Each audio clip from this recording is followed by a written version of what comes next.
Bonjour à tous et bienvenue dans ce nouvel épisode du podcast de The Free Agent. Alors aujourd'hui, ça va être un podcast un petit peu spécial. On va beaucoup parler de NHL, on va même parler que de NHL, en faisant un focus sur une division en particulier, à savoir la division Nord, la division canadienne. Et pour parler de ça, j'ai le plaisir vraiment de recevoir Cindy Caron, qui est reporter à l'Express de Toronto et qui couvre les Maple Leafs de Toronto, l'équipe favorite de notre ami Jordan. Bienvenue Cindy, et puis déjà merci de te libérer aussitôt dans la journée là-bas au Canada. Merci beaucoup à vous de me recevoir. Donc Cindy couvre la franchise préférée de notre expert NHL Maison, à savoir Jordan. Bonjour Charles, bonjour à tous. Alors, attaquons directement dans le vif du sujet. Donc, cette division canadienne, la crise sanitaire a forcé la NHL à revoir un petit peu les divisions, à les réaligner et du coup à créer une division entièrement composée d'équipes canadiennes. Jordan, est-ce que dans un premier temps, toi, tu peux déjà nous faire un rapide point sur les impacts que ça a pu avoir au sein de la NHL, même dans son ensemble, qui compose cette division canadienne. Et puis après, on fera un focus un petit peu sur les retombées que ça a pu avoir, les audiences et les enseignements qu'on pourrait tirer de cette division canadienne. Oui, bien sûr, Charles. Alors, en fait, pour résumer ce qui s'est passé, la plupart des ligues, que ce soit la NHL, la NBA ou la MLB, qui accueillent des équipes au Canada, se sont retrouvées confrontées à une problématique de passage de frontières entre eux, donc le Canada et les États-Unis, liée au coronavirus. Et ce qui était faisable pour la NBA et pour la MLB, c'est-à-dire de transférer la seule équipe canadienne, donc soit les Raptors, soit les Blue Jays, était beaucoup moins réalisable pour la NHL, puisqu'il y a au total 7 équipes dans ce cas-là qu'il aurait fallu basculer, puis en même temps n'avoir aucune équipe de hockey au Canada pendant toute une saison. Ça aurait peut-être fait un peu tâche sachant que c'est le marché principal de la NHL aujourd'hui. Et donc il a été choisi en fait de remanier les divisions, donc de faire 3 divisions avec que des équipes états-uniennes, donc 3 divisions de 8. Et comme il y a 31 équipes pour le moment dans la ligue, une division avec les 7 équipes canadiennes, donc les Canucks de Vancouver, les Oilers d'Edmonton, les Jets de Winnipeg, les Flames de Calgary, les Maple Leafs de Toronto, les Senators d'Ottawa et pour finir, le Canadien de Montréal. Et donc, en fait, ces équipes vont d'ailleurs, c'est déjà en cours, se rencontrent entre 9 et 10 fois, si je compte bien. C'est ça, 9 et 10 fois. Durant la saison, pour un total de 56 matchs. À la fin, les 4 premiers sont qualifiés. Elle se joue jusqu'à ce qu'il n'y en ait plus qu'un. Et après, c'est un peu pour le moment la grande incertitude. Je pense que la NHL espère que la frontière pourrait être plus ou moins réouverte et éventuellement, pourquoi pas, accueillir du public dans les stades pour les playoffs, si la vaccination avance assez vite dans les 2 pays, etc. Mais pour l'instant, en tout cas, ils ne font pas spécialement de commentaires sur comment ça va se passer quand les équipes canadiennes devront jouer, quand une équipe canadienne devra jouer une équipe états-unienne.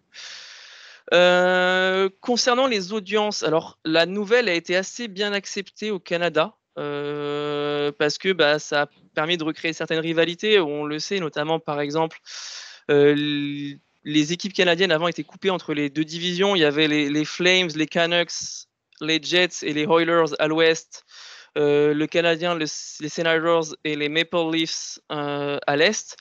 Et donc là, du coup, d'avoir une division, ça a permis un peu de recréer certaines rivalités ou de générer des nouvelles avec, on a pu le voir notamment beaucoup sur le terrain entre Edmonton et Toronto. Et en plus, comme les 2 équipes ont 2 superstars, McDavid et Matthews, ça donnait des matchs plutôt électriques.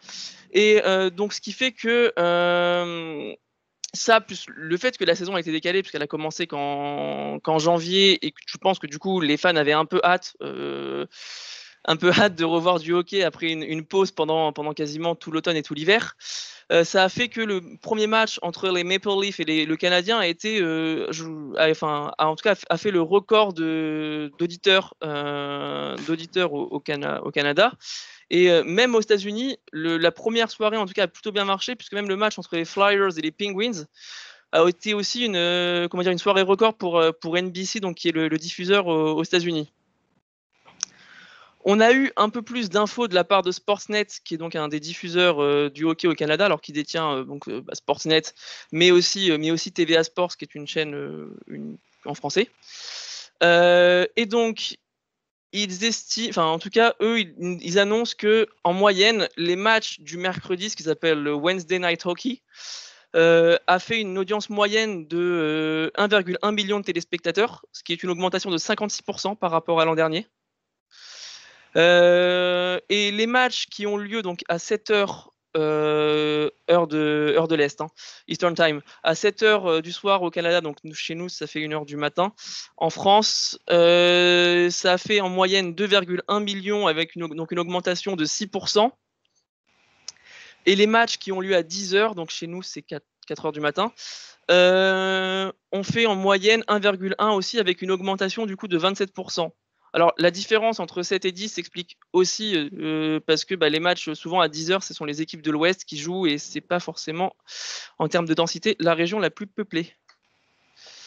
Cindy, tu confirmes un petit peu tout ça, toi qui du coup est sur place et cet engouement qu'il y a pu y avoir avec cette division canadienne? Oui, définitivement. C'est certain que tout le monde ici au Canada, il n'y a personne qui était fâché de voir Toronto jouer Edmonton 9 fois cette année plutôt qu'une fois par les années passées, et la grosse rivalité avec les Canadiens de Montréal aussi. Donc pour nous, les Canadiens, c'est juste un gros bonus.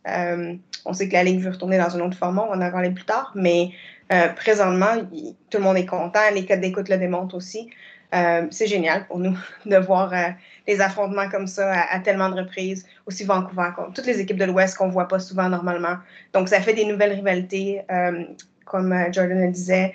Toronto-Edmonton, c'est toujours une grosse bataille. On sait que McDavid, à la base, est un gars qui vient de Toronto, qui, idéalement, aurait bien aimé se faire repêcher par les Maple Leafs. Donc, tout ça crée un engouement additionnel pour ces duels-là. Donc, c'est génial, la division canadienne.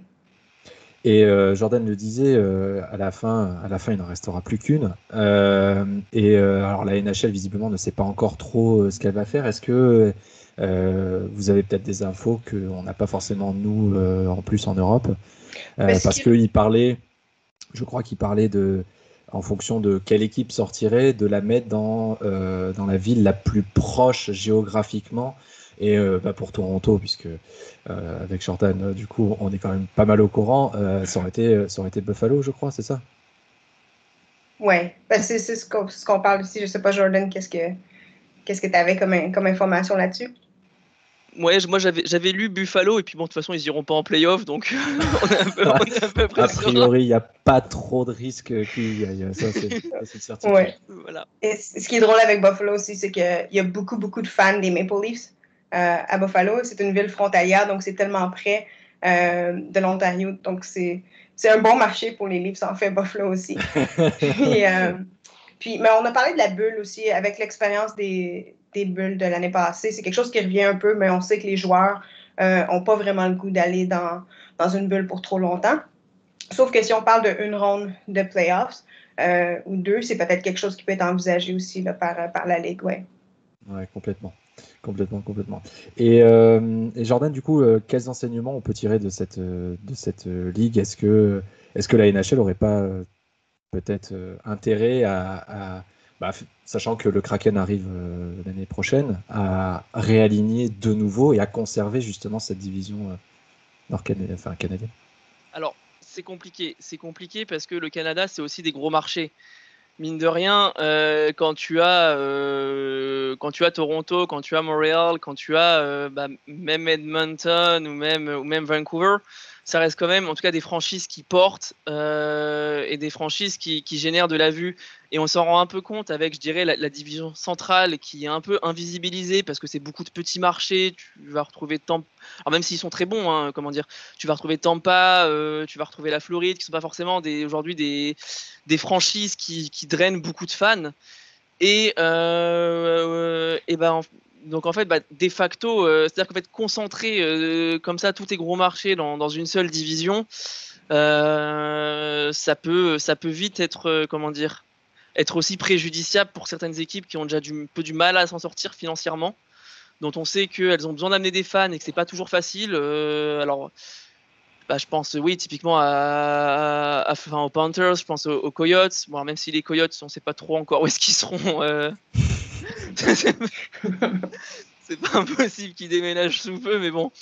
Non, donc, moi, en effet, puis, je dirais, c'est aussi un peu la spécificité de la NHL d'avoir tant d'équipes à travers les deux pays. Et si jamais en fait tu bloques, en gros tu fais une division canadienne, presque autant faire une ligue canadienne quoi en fait. Je dirais que tu perds un peu l'intérêt du truc. Alors c'est vrai que pour les équipes canadiennes ce serait mieux parce que potentiellement ils auraient peut-être plus de chances de ramener la coupe. Ça fait longtemps que c'est pas arrivé malheureusement. Mais ça dépend parce que si c'était Montréal c'est plutôt heureusement, si c'est Toronto c'est plutôt malheureux. Mais bon. Reste neutre s'il te plaît. Non mais bon. Mais en effet c'est vrai que l'avantage d'avoir une division c'est que du coup tu fais aussi des records d'audience parce que t'as des beaucoup plus de matchs Toronto-Montréal. Alors Toronto-Montréal t'es déjà dans la même division mais non, je pense que c'est une question qui est compliquée. Puis à mon avis, ils l'avaient déjà changé en 2013 l'alignement. Si c'était ça, 2013, il avait déjà changé le réalignement. Et je pense qu'ils étaient assez contents de ce qu'ils avaient fait. Là, ça se voit qu'ils ont vraiment changé par la force des choses plus que par une réelle volonté. Donc puis tu as toujours le problème que dès que tu auras 32 équipes, tu n'as que 7 équipes canadiennes en fait. Donc c'est-à-dire que tu mettrais une américaine avec. Mais dans ce cas-là, laquelle? C'est toujours, c'est le problème voilà, d'avoir que cette. Alors oui, il faudrait une 8e franchise canadienne. Voilà, mais dans ce cas-là, on en parlera plus tard. On en parlera plus tard. Oui, non, donc il y a aussi un peu cet aspect-là du coup de oui, en fait, tu aurais une 7+1, mais du coup qui serait la plus 1. Alors oui, bon, il y aurait Buffalo effectivement qui pourrait faire parce que c'est pas très loin. Il y aurait Boston, mais dans ce cas-là, c'est pareil, c'est-à-dire que tu rajoutes encore un grand marché. Même Seattle aussi. Oui, Seattle aussi. Ouais, ou Seattle, mais bon, du coup, ouais, à voir. Après, en tout cas, c'est vraiment pas ce que. Gary Bettman avait plus ou moins, en tout cas, jeté cette option. Et non, je pense que on retrouvera des affrontements Détroit-Toronto qui sont aussi des belles rivalités, et Boston-Montréal aussi, du coup, qui sont aussi des belles rivalités. Et, bon, c'est peut-être bien aussi de les garder quand même. Oui, avec la division canadienne aussi, c'est sûr que c'est le fun de voir les mêmes équipes souvent, mais ça vient redondant un peu aussi. Et on s'ennuie de justement, ça serait le fun de voir Tampa, Stamkos, ça serait le fun de voir Colorado, ça serait le fun Boston et tout. Donc c'est sûr que c'est bien pour cette année. C'est une bonne idée, c'était la meilleure chose à faire. Mais à long terme, je pense aussi que c'est sûr que ça va revenir comme normal. Puis les partisans vont vouloir ça aussi, là. Très bien. Alors toi du coup Cindy, toi tu suis quotidiennement les Leafs pour l'Express Toronto. Alors si je dis pas de bêtises, ils sont toujours leaders de la division. Toujours, oui, ouais, par 2 points. Si je me trompe pas. Parce que je m'étais noté leader parce que dans ma tête il l'était vu que sinon Jordan ne serait pas dans cet état. Ils ont connu un petit coup de moins bien. Alors bon, ils ont battu les Jets hier. Est-ce que tu peux nous en dire un petit peu plus, toi, de l'intérieur? Pas d'intérieur d'équipe forcément, mais comme tu es sur place, c'est beaucoup plus facile. Comment cette équipe est perçue? Comment elle est-ce qu'au Canada, on pense que c'est celle qui ira au bout et qui a peut-être les meilleures chances d'aller chercher la Stanley Cup cette année? Aller chercher la coupe, c'est une grosse tâche. Est-ce qu'on pense que c'est la meilleure équipe dans la division? Oui. Sauf que les Leafs ont malheureusement une mauvaise réputation. C'est pas nouveau. Depuis 1967, ils n'ont pas gagné. Ils ne sont pas capables de se rendre loin en série. On le voit année après année. Ils se font éliminer au premier tour. L'année passée, techniquement, ils n'ont même pas accédé aux séries éliminatoires. Donc, les Leafs ont cette réputation-là d'équipe incroyable sur papier, mais qui n'est pas capable de faire le travail quand ça compte. Cette année, par contre, c'est sûr que c'est différent des autres années. Il ajoute des joueurs qui ont amené durant la saison estivale, comme Thornton et Simmons. Ces gars-là ont amené beaucoup de leadership, beaucoup d'énergie. On voit une équipe définitivement meilleure que par les saisons précédentes. Est-ce qu'ils ont des chances? Oui. Est-ce qu'ils vont la gagner? Je ne suis pas certaine. Oui, il y a des beaux morceaux dans la division Ouest quand même. Ouais, quand on regarde une équipe comme Montréal, qui présentement est 4e au classement, mais Montréal, l'année passée, ils n'étaient pas supposés de se rendre loin en série et ont quand même battu Pittsburgh. Donc, c'est une équipe que personnellement, j'aimerais pas nécessairement que les Leafs s'affrontent au premier tour. Mais ça reste à voir. Mais oui, c'est sûr que les Leafs cette année, c'est une équipe qui est électrisante à regarder. Marner avait eu une panne un peu après sa signature de contrat. Nylander est en feu. Matthews joue encore avec une blessure présentement, mais c'est une équipe tellement talentueuse, tellement le fun à voir. Donc, c'est sûr qu'on espère le mieux pour cette saison. Alors, pour les auditeurs qui connaissent pas forcément le hockey et qui suivent pas forcément régulièrement, est-ce que tu peux nous dire un petit peu quels sont les joueurs qui sont les joueurs vedettes de l'équipe de Toronto?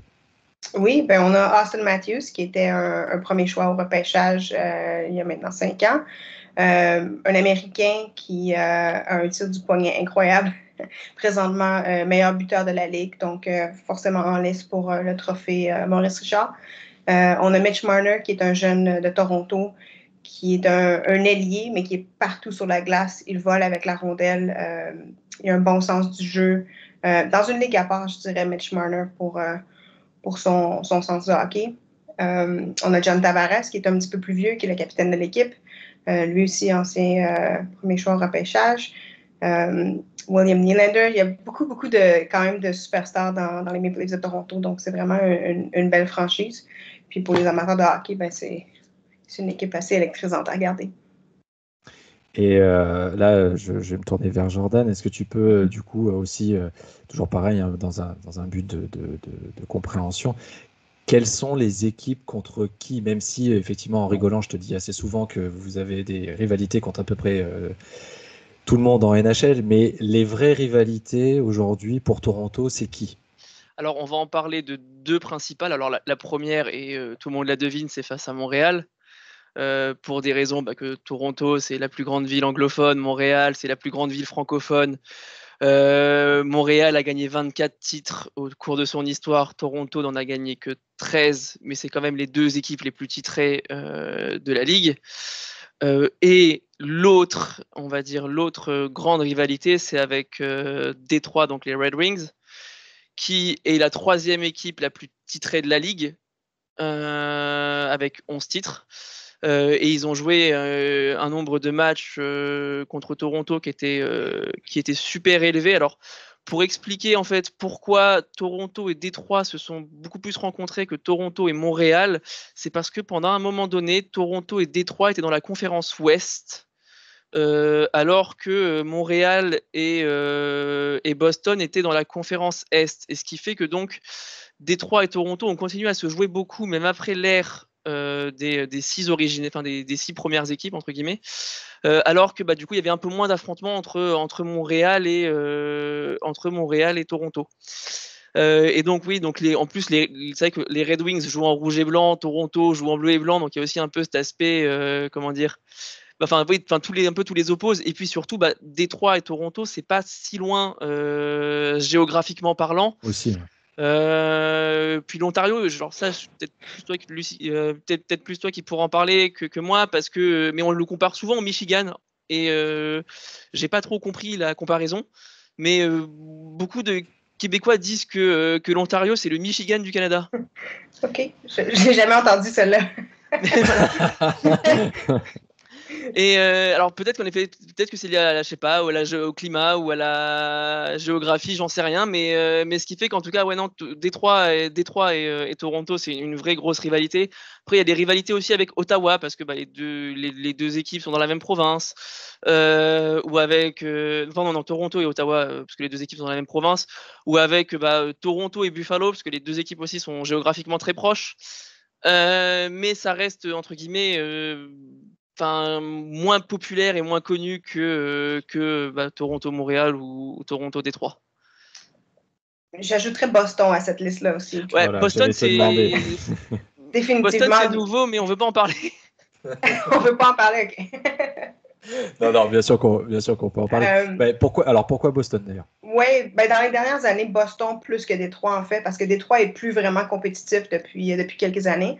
Puis Boston, à chaque année, dans la première ronde des séries, les Leafs les rencontrent, sauf une fois contre Washington, mais c'est toujours un duel de première ronde de série. Et malheureusement, Boston sort toujours les Leafs. Donc, année après année, c'est rendu une grosse rivalité. Et je dirais qu'ici, à Toronto, les partisans, présentement, détestent plus les Bruins que les Canadiens. Donc, voilà. Info importante, Jordan, tu vas arrêter de taper sur le Canadien maintenant, d'accord? Je tape aussi beaucoup sur Boston. Hein.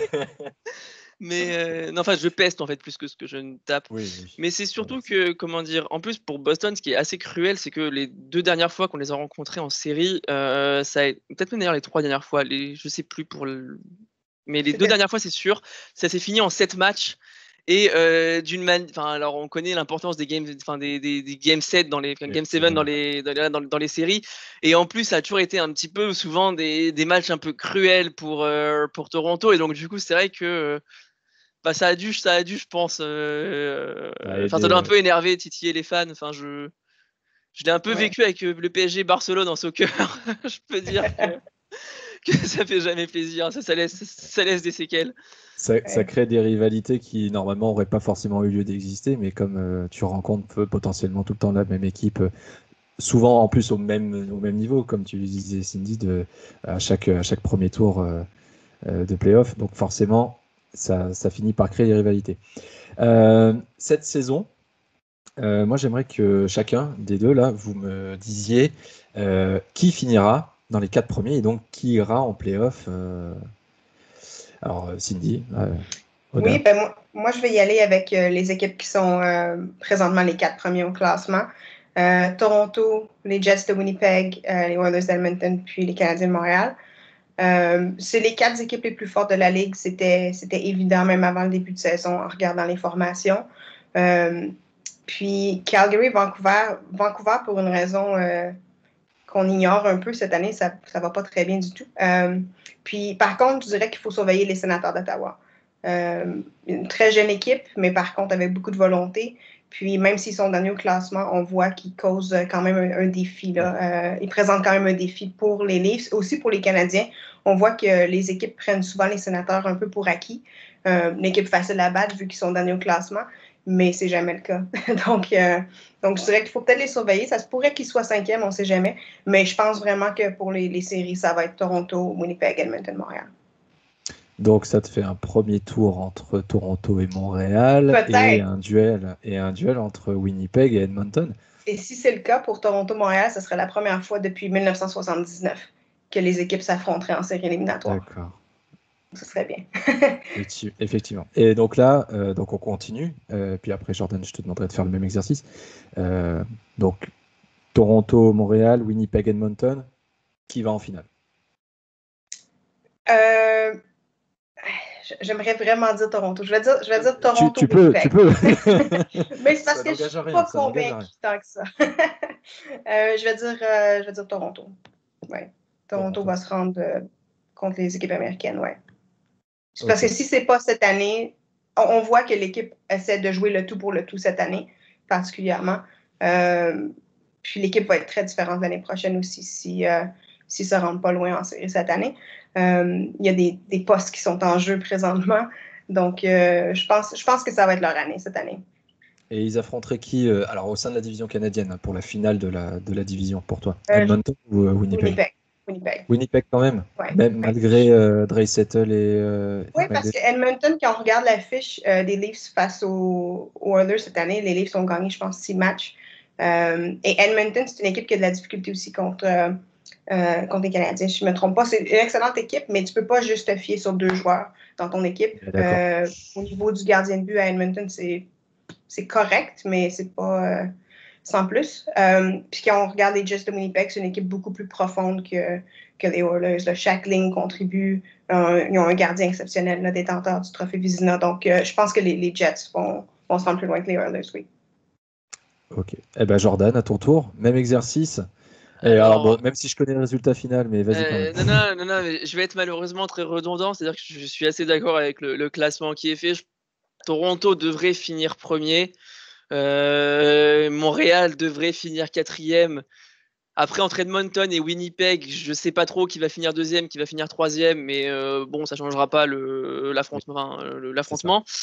Et alors, allez, je pense que Toronto est quand même supérieur à Montréal, et donc, enfin, en tout cas sur le papier. Voilà.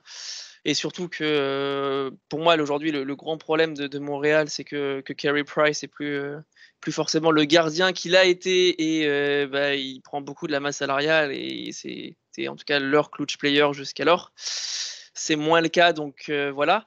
Et j'ai envie de mettre Edmonton par contre, parce que je pense que les grands joueurs se révèlent surtout en série, et Edmonton en a 2. Avec Draisaitl et McDavid, et on l'a encore vu ce week-end face à Toronto, même quand, alors au final Toronto a fini par gagner en overtime, etc. Le match auquel je fais référence, mais même quand Edmonton avait l'air complètement dominé sur une action, sur 10 secondes, il y en a un qui peut faire une passe lumineuse à l'autre et c'est fini, il y a but. Donc c'est comment dire, parfois c'est dur à dire, mais les séries se jouent sur un match, sur 2 matchs comme ça, qui arrivent à se faire voler un peu contre le cours du jeu, et je pense que Edmonton a plus de capacité à aller gagner des matchs qu'ils devraient perdre que Winnipeg. Donc voilà, j'ai un peu envie de donner une finale Toronto-Edmonton, et on croise les doigts en tout cas pour que Toronto en sorte. Pour l'instant, en série, pour l'instant, je dirais en saison régulière, en effet, Toronto a été devant. Mais je tiens à rappeler que le Lightning n'avait pas perdu contre les Blue Jackets en 2019 et qu'ils ont pris un 4-0 sévère, ce qui a été une des plus grandes humiliations qu'on ait jamais vues au premier tour. Donc comme quoi, les séries, c'est un monde à part. C'est ça.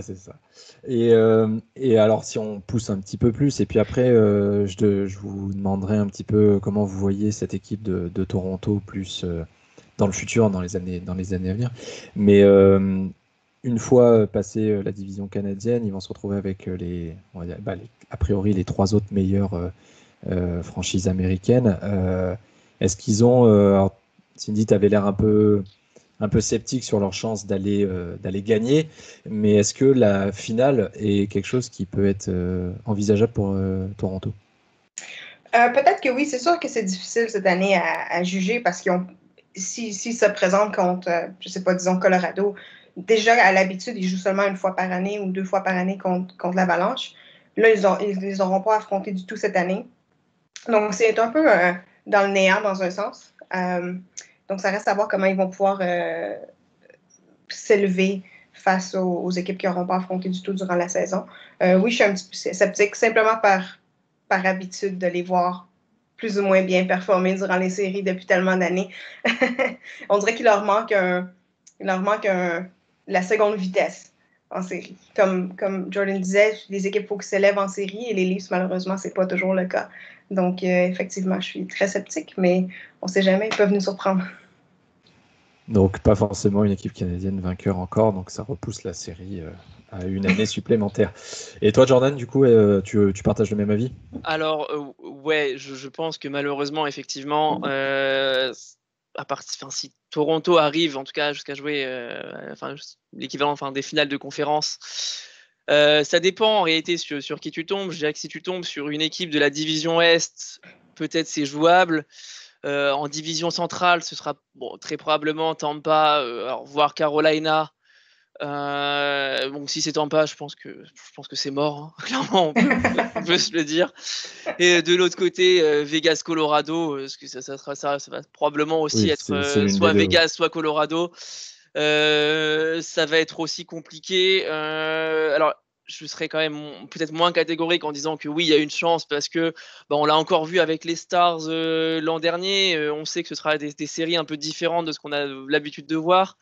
Là, la difficulté, en fait, c'est que intrinsèquement, en fait, on considère, par exemple, que la division Ouest est peut-être un peu plus forte parce qu'il y a Colorado, parce qu'il y a Vegas, parce qu'il y avait aussi le Wild qui ont l'air d'être plutôt solides, mais en tant que tel, c'est des suppositions. On n'a pas de faits tangibles, pour ça. Voilà, mais donc non, je vais quand même un peu laisser une chance à Toronto d'aller soulever la coupe. Et puis, en effet, c'est vrai que c'est un peu maintenant ou jamais, parce qu'il y a aussi des joueurs qui cette année, moi je les trouve incroyables, Jason Spezza, Joe Thornton, mais même même Wayne Simons qui a 32 ou 33 ans maintenant, je sais pas s'il reviendra avec les Leafs, je pense pas. Donc en tout cas voilà, tous ces joueurs qui aujourd'hui apportent beaucoup, c'est leur année ou ce sera jamais. Donc en tout cas, pour eux, j'ai envie d'y croire, ouais. D'autant plus que Thornton et Spezza ont fait tous les deux des finales, mais je crois qu'ils l'ont jamais gagné. Non, Ottawa les Senators avaient perdu et les Sharks aussi. Donc parfait, ça embraye sur la dernière question à propos des Leafs que je voulais vous poser. L'avenir, ça, vous avez quand même l'air de dire que c'est un peu maintenant ou jamais. Donc est-ce que en cas de non-victoire, bon, c'est peut-être pas forcément ça, mais en cas de un peu de surprise, ne serait-ce que dans les premiers tours des séries, est-ce que on passe le mode reconstruction du côté de Toronto, Cindy? Je pense pas que je pense pas qu'on est rendu à une reconstruction. Et encore, la majorité des gros joueurs vedettes sont sous contrat pour plusieurs années encore.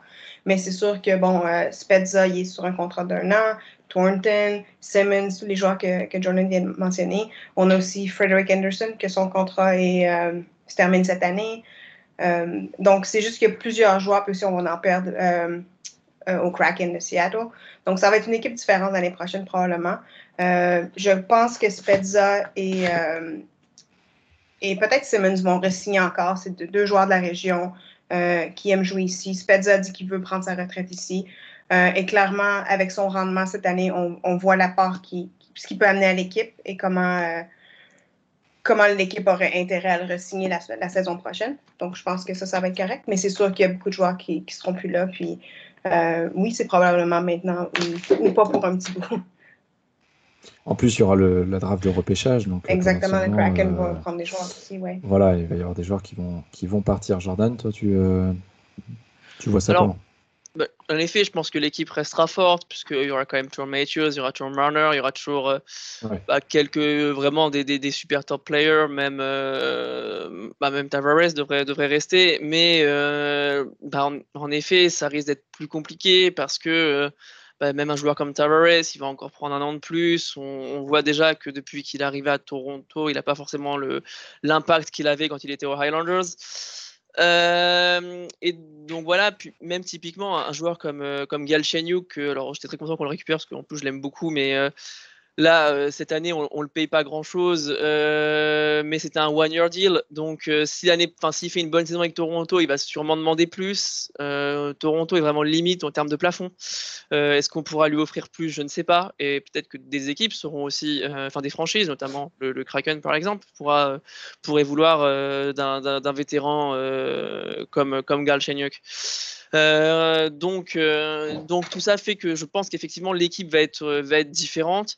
Puis même Andersen, s'il est très critiqué souvent par les fans parce que il peut faire quelques boulettes, ça reste un bon gardien. Je sais pas s'il restera avec nous. Je sais pas si on trouvera aussi bien. Le risque est le risque est ouvert, d'autant plus qu'on se rend compte que les gardiens, quand ils changent d'équipe, ils sont pas forcément aussi forts. Je pense à Holby cette année par exemple qui qui est clairement en difficulté avec les Canucks.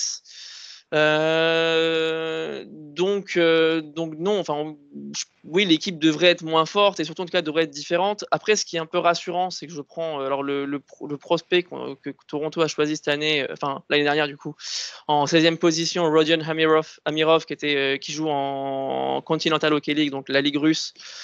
Apparemment, il a très bien fait avec son équipe en KHL. Ils ont été jusqu'en séries éliminatoires, etc. Et c'est un jeune joueur qui a donc des trains déjà de jouer avec des joueurs plus âgés, plus expérimentés que s'il était en American Hockey League ou en ligue, enfin, en tout cas en ligue jeune en Amérique du Nord. Et donc ça a l'air d'être un très bon prospect. Donc enfin, il va y avoir du 109, etc. Mais non, ce sera vraiment, en tout cas vraiment différent. Et je pense que l'équipe sera peut-être pas aussi performante qu'elle l'a été cette année. Ok, très bien. Alors Cindy, tu es originaire de Québec, pas du Québec, de Québec. Attention. Donc on est obligé un petit peu de te poser la question. Quand est-ce qu'on aura de nouveau une franchise à Québec? Québec, la question qui fait mal un peu. Écoute, on aurait dû avoir une équipe, ça fait longtemps. La ville de Québec devait avoir une équipe avant Winnipeg. Les Jets, c'est leur 10e saison cette année de retour à Winnipeg. Donc, est-ce que Québec va avoir une autre équipe un jour? J'ai toujours pensé que oui, et j'en doute beaucoup maintenant. Batman, on sait, veut des équipes aux États-Unis le plus possible, dans le sud. Donc, je pense qu'à ce point-ci, quand Québec aurait pu avoir une équipe en même temps que Vegas, je pense que dans la ligue, vu qu'ils ne l'ont pas eu à ce moment-là, je doute fort qu'il y ait une équipe maintenant. Je pense que Houston va avoir une équipe en premier, Kansas City va avoir une équipe en premier. On ne sait pas trop pourquoi, mais Gary Bettman n'est pas fan de la ville de Québec du tout. Et puis, pourtant, il y avait la question de la salle qui répondait plus forcément aux attentes et aux exigences de la NHL, mais il y a, si je dis pas de bêtises, il y a un projet de construction d'une salle pour le coup moderne. En fait. C'est fait, ça fait longtemps. Le centre Vidéotron à Québec a été construit il y a peut-être 5-6 ans maintenant. A été construit expressément pour avoir une équipe de hockey. C'était ce que la ville avait discuté avec la Ligue à ce moment-là, qu'ils ne pourraient pas avoir une équipe de hockey tant qu'il n'y aurait pas une aréna moderne. Donc, l'aréna a été construite au coût de 400 millions de dollars payés par les contribuables. Et cette aréna-là, maintenant, ne sert que pour les concerts que la Ville de Québec avait déjà. Je veux dire, on avait déjà un aréna, c'était 16 000 places au lieu de 20 000 places. Mais ils ont construit un aréna qui, présentement, ne voit pas beaucoup d'action du tout. On a une équipe de Ligue junior majeure, mais c'est tout. Donc, c'est un peu bizarre. En 95, quand l'équipe est partie, on blâmait beaucoup le manque de vente de billets. Il n'y avait pas assez de partisans dans les gradins et tout, ce qui était complètement faux. L'aréna, l'ancien Colisée de Québec, contenait 15 000 personnes. Puis, même quand l'équipe n'était pas bonne, parce que l'équipe a été pas très bonne pendant très longtemps, il y avait toujours 13 000 personnes. Donc, c'était toujours presque à capacité. Les 2-3 dernières saisons des Nordiques, c'était toujours complet. On a utilisé ça comme pour mettre une raison pourquoi l'équipe déménageait, mais en bout de ligne, c'est un propriétaire un peu qui voulait mettre de l'argent dans sa poche, tout simplement, qui a vendu l'équipe. Mais écoute, je sais pas. J'y crois plus ou moins maintenant. Ça fait trop longtemps que Québec aurait dû avoir une équipe. Donc, je pense que tant que Bettman va être là, ça n'arrivera pas, malheureusement. Ah, bon, on va lancer une pétition pour faire partir Bettman alors, dans ce cas. Et tu le disais, voilà, ça fait cette année, c'est les 25 ans du déménagement et des Nordiques qui sont devenus l'Avalanche et qui en plus pourraient remporter la Coupe Stanley cette année. Ce serait très bien. Ils ont sorti le maillot Rivers Retro que j'adore d'ailleurs, aux couleurs, enfin pas aux couleurs, mais plutôt avec le logo et la fleur de lys. Comment ça avait été vécu ce déménagement et est-ce qu'aujourd'hui, peut-être question bête, mais est-ce que les anciens fans des Nordiques du coup suivent l'Avalanche? Pas du tout. En fait, quand l'équipe est déménagée, bon, c'était quand même très triste, puis c'est encore triste un peu dans un sens. Ça fait très longtemps, moi j'étais jeune quand c'est arrivé, puis je l'ai encore un peu sur le cœur. Quand l'Avalanche a sorti le chandail rétro, il est magnifique, c'est un superbe clin d'œil, mais ça reste que c'est les mauvaises couleurs. C'est Colorado. C'est ça, exactement. Et la victoire de la Coupe à la première saison, ça a fait très, très mal aux gens de la Ville de Québec. On avait parlé dans le temps de venir faire une parade avec la Coupe Stanley parce que c'était la saison suivante et finalement, ça n'avait pas eu lieu. Durant les années après le déménagement, beaucoup de gens ont pris pour Colorado parce que, bon, Sakic était là, Forsberg et tout. Mais quand ces joueurs-là ont commencé à prendre leur retraite, tout le monde a commencé à changer, suivre le Canadien de Montréal, malheureusement. Pour ceux qui étaient capables de passer par-dessus la rivalité monstre entre Québec et Montréal, mais la majeure partie ont soit suivi le Canadien, beaucoup suivent Boston aussi également. Ouais. Du fait de la proximité géographique. Exactement. Puis ceux qui étaient die-hard nordiques, qui refusent de prendre pour les Canadiens de Montréal, ben on va prendre pour Boston, qui est un rival de Montréal. Bon, bah ouais, en tout cas, nous en France, on attend. Alors, on a à chaque fois que nous on écrit un article sur la NHL, bizarrement, c'est vrai que quand c'est sur le Canadien, ça fonctionne quand même pas trop mal. On doit le reconnaître. Je pense qu'on a quand même pas mal de fans du Canadien. Ouais, Jordan.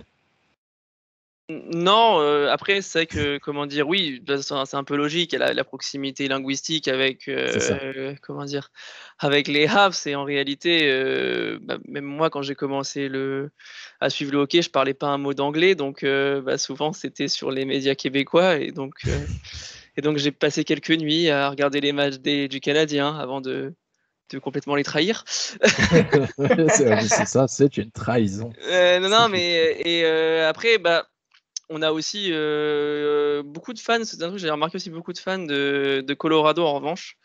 Alors ça, je l'explique pas trop, par contre, parce que, comme tu le disais, c'était en 95 que sont partis les Nordiques, et je pense le hockey n'était pas un sport très populaire en France avant il y a quelques années, donc je vois pas le rapport. Mais en effet, Colorado aussi est une équipe qui plaît beaucoup, et c'est vrai qu'en plus en ce moment il y a un Français, ce qui peut-être aide aussi un petit peu, je dirais, l'aspect identification. C'est pas souvent puisqu'on a des Français dans la ligue. Donc bon. Mais non, c'est tout en fait. Mais c'est vrai qu'en effet, ouais, le Canadien en France est largement majoritaire en termes de. Enfin, c'est l'équipe la plus populaire, et de très très loin. Il n'y a pas de débat possible. Même pour dire, tu vois, alors j'ai pas de maillot de hockey, mais j'ai un t-shirt qu'on m'a ramené du Canada avec le logo des Nordiques dessus. Donc, donc c'est voilà, c'est en France, je pense que si jamais ça devait se faire, il y aurait, je pense, d'un seul coup, une communauté française qui serait immédiatement fan des Nordiques s'ils revenaient. Il y a une grosse nostalgie avec les Nordiques, puis c'est surprenant, même à travers la Ligue aussi, les médias, tout le monde est catégorique que c'est la prochaine ville qui devrait avoir une équipe, mais ça s'explique pas pourquoi ça se passe pas. Pour moi, d'un point de vue purement personnel, ça me paraît beaucoup plus logique qu'un Houston, par exemple, qui, bon, voilà, alors déjà Vegas, ça paraissait assez surnaturel en se disant, mais attendez, en plein milieu du désert, du hockey, c'est pas tout à fait ça, mais bon. Ouais. Jordan.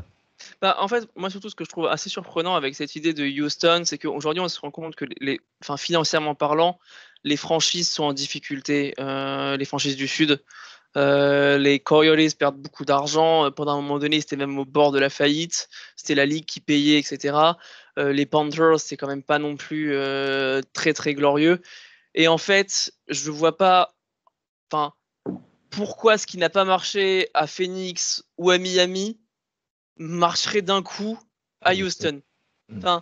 Alors effectivement, il y a un peu le contre-exemple de Vegas, mais la NHL avait la chance à Vegas d'être les premiers. Oui. À Houston, il y a déjà du baseball, je crois bien. Oui, il y a du baseball. Il y a du football américain. Il y a de la NBA. Il y a de la NBA, donc en plus ce sera un marché très concurrentiel avec déjà beaucoup d'équipes qui sont implantées. On va ramener un sport qui est vraiment pas populaire dans le Texas. Bon, voilà, puis forcément, ça prendrait aussi potentiellement des parts de marché à Dallas. Enfin, c'est qu'en effet, alors je sais que c'est une rumeur qui est là, mais en tout cas, économiquement, je comprends pas le business model derrière. Moi, la façon en fait que je vois, de pourquoi à Québec ça se fait pas, c'est un peu la même raison que pour Hamilton en Ontario. On sait qu'ils ont eu une équipe avant, et aujourd'hui, en tout cas, ceux qui ne voudraient pas d'une équipe à Hamilton, c'est entre autres aussi les Maple Leafs, parce que beaucoup de fans d'Hamilton sont aujourd'hui fans des Maple Leafs. S'il y avait une équipe, ça potentiellement ferait perdre des parts de marché, donc des revenus. Et on peut se dire que le Canadien a peut-être aussi un peu cette idée de se dire que s'il y avait une autre équipe, il perdrait des revenus, donc moins d'argent à la fin. Et en général, quand tu es propriétaire, tu ne veux pas gagner moins d'argent. C'est plutôt logique. C'est pas le projet. Donc et sachant que les propriétaires aujourd'hui dans les ligues ont souvent beaucoup d'influence en fait. Et on imagine que en tout cas, une équipe comme le Canadien, qui est une des équipes les plus valorisées de la ligue, le propriétaire a aussi beaucoup d'influence, et donc nécessairement, s'il lui veut pas, il y a quand même peu de chances que ça se fasse. Et je pense que économiquement, il n'a pas beaucoup d'intérêt à ce que ça se fasse. Là, malheureusement, c'est dommage pour les fans, mais c'est sans doute l'argent qui. Ça reste un business, ouais. Et c'est comme ça que c'est choisi aussi, ne serait-ce qu'en NBA pour des franchises d'expansion potentielle qu'il pourrait y avoir dans les années à venir. Merci beaucoup Cindy. Le podcast touche à sa fin pour ce numéro spécial NHL Division Nord. Merci encore de ta présence, et comme à chaque fois qu'on a eu un invité, les portes restent bien entendu ouvertes, et de toute façon à l'avenir on fera pour les playoffs et pour la Coupe Stanley sans doute un podcast un peu spécial preview. Donc si jamais les Leafs sont en finale de Coupe Stanley, tu es bien entendu la bienvenue. On va se reparler. C'est ça, on se reparlera. Génial. Merci Jordan. Et merci à tous de nous avoir suivis dans ce nouvel épisode. Et puis on se retrouve très vite pour un nouvel épisode du podcast de The Free Agent. Salut!